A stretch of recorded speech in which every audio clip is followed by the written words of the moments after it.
నమస్తే, KVC news స్వాగతం. ప్రతిక్షణం సామాన్యుడి పక్షం. నేను మీ చలపతి. నేటి వార్త.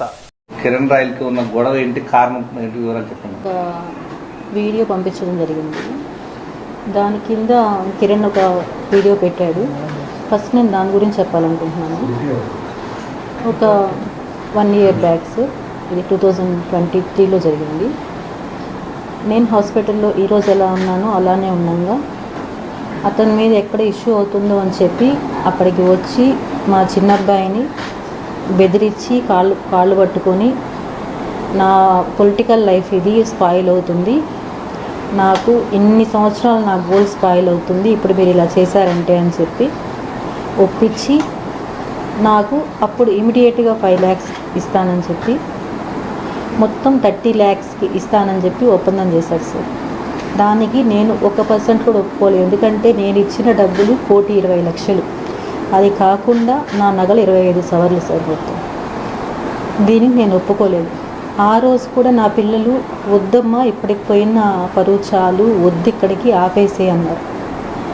కానీ ఆ తర్వాత కూడా అతను మమ్మల్ని బెదిరించడం కానివ్వండి, ఇవి ఏవీ తగ్గించలేదు. ఈవెన్ నా బిడ్డకి బాగాలేకుండా హాస్పిటల్లో ఉండి సర్జరీ అని కాల్ చేసినప్పుడు కూడా అతను ఎన్ని మాటలు అన్నాడంటే, ఆ వెంకటేశ్వర స్వామి ఉన్నాడు, నువ్వు చేసిన దానికి నీకు తగిన శిక్ష వేశాడు, ఇంతకింతకి నీ బిడ్డలు నువ్వు నాశనం అయిపోతావు అన్నాడు. ప్రతి ఒక్కటి ఇలానే అతను మాట్లాడడం, అతని వ్యవహారం. నాకు అతను ఎలా తెలుసు అంటే, మా అమ్మ వాళ్ళ ఇల్లు ఆంధ్ర కాలనీలో ఉండింది సార్. దాని పక్కన అతను వచ్చి జాయిన్ అయ్యాడు ఇల్లు కట్టుకొని. నాకు అప్పటి నుంచి తెలుసు అతను. 2013 నుంచి తెలుసు. 2013 to 2016 మార్చ్ వరకు అతనికి నేను ఇచ్చిన డబ్బులు 25 లక్షలు. ఈ 25 లక్షలు నేను ఇచ్చాను అని చెప్పి మా ఆయనకి తెలుసు, మా అత్తమామలకు తెలుసు, అందరికీ తెలిసి గొడవలు అయ్యాయి, చాలా ఇష్యూస్ అయ్యాయి. అయినా అతను ఇస్తానని చెప్పి ఇవ్వకుండా చేసేశాడు. ఆ తర్వాత మా ఆయన ఎప్పుడైతే చనిపోయారో ఆ తర్వాత నేను పిల్లలు తిరుపతికి షిఫ్ట్ అవ్వాల్సి వచ్చింది. ఆ తర్వాత అతను మళ్ళీ కాంటాక్ట్లోకి వచ్చి ఈ అవసరం ఉంది, ఆ అవసరం ఉంది అని చెప్పి అతను అన్నాడు, ఆమెకు అంత డబ్బులు ఎక్కడి నుంచి వచ్చాయి అని. దానికి ప్రతి ఒక్కదానికి నా దగ్గర ప్రూఫ్ ఉంది సార్. ఎందుకంటే 1 ఎకరా భూమిని నేను వెంచర్ వేపించి సేల్ చేయించాను. ఇందులో పిల్లలు నన్ను ఎన్నోసార్లు అబ్జెక్ట్ చేసినా కూడా ఎందుకమ్మా అమ్ముతున్నా అంటే, ప్రతిదానికి నేను వాళ్ళకి ఏదో కారణాలు చెప్పుకుంటూ అన్నీ అతనికి ఇచ్చాను. అతను మీరు అన్నట్టు ఇంతకుముందు నా వీడియో ఒకటి అతను రివీల్ చేశాడు.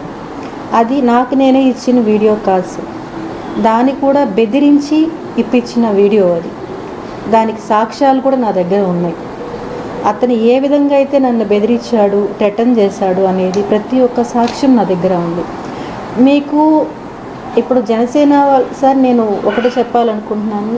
రాజకీయ పార్టీలు దేనికి నాకు ఎటువంటి సంబంధం లేదు, నాకు అందరూ ఒకటే. కానీ అతని అండ నేను జనసేన లీడర్ని, నేను ఏం చేసినా చెల్లుతుంది అనే ఒక అహంకారం అతనిలో ఉంది.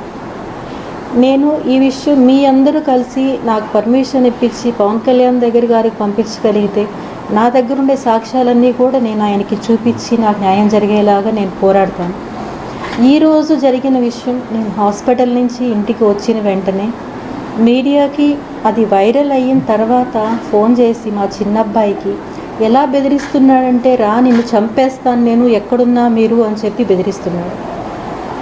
అసలు ఈ సొసైటీ అంతా కూడా సార్ నాకు ఎలా అనిపిస్తుందంటే, నేను మోసపోయాను సార్. నేను మోసపోయాను ఒకరిని నమ్మి. అలాంటి సిచ్యువేషన్ నుండి నా లైఫ్ నేను బతుక్కుంటున్నా కూడా అతని ఏదో ఒక విషయంలో నన్ను ఇబ్బంది పెడుతూనే ఉన్నాడు సార్. ఇంకా ఒక చిన్న ఎగ్జాంపుల్, ఉదాహరణ, అతని మాటలు వినిపించాలంటే నేను తప్పకుండా వినిపిస్తాను సార్. అతని మాటలు ఇది వినడానికి నా పిల్లలకి నేను ఇంతవరకు దీన్ని వినిపించలేదు సార్. ఎందుకంటే ఒక తల్లిని ఇంకొక అతను మాట్లాడితే ఏ పిల్లలు భరించలేరు. ఈరోజు అవసరం కాబట్టి నేను వినిపించాల్సి వస్తుంది సార్.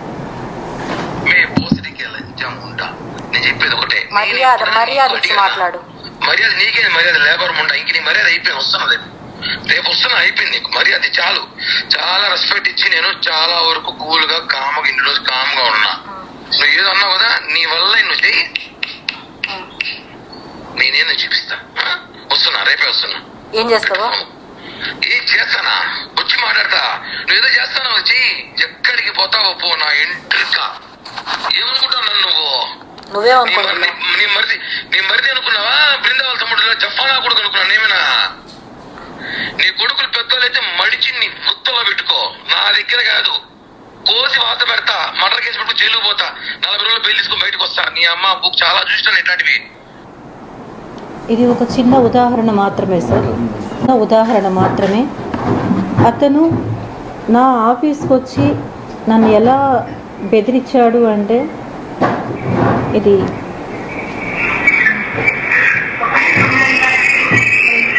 వాయిస్ అతను రావడం, వచ్చి బెదిరించడం,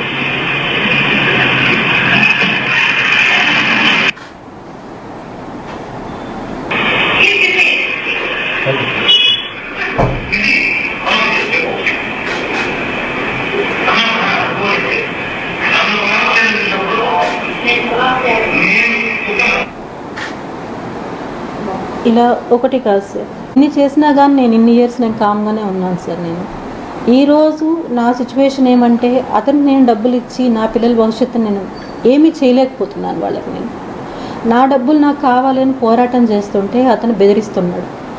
దయచేసి అందరూ నాకు సాయం ఉండి నా డబ్బులు నాకు వచ్చేలాగా చేయండి సార్. Thank you. ఇంతటితో నేటి వార్త సమాప్తం. మరిన్ని వార్తా విశేషాలతో మీ ముందుకు వస్తుంది KVs news. Until then, signing off మీ కేవీ చలపతి.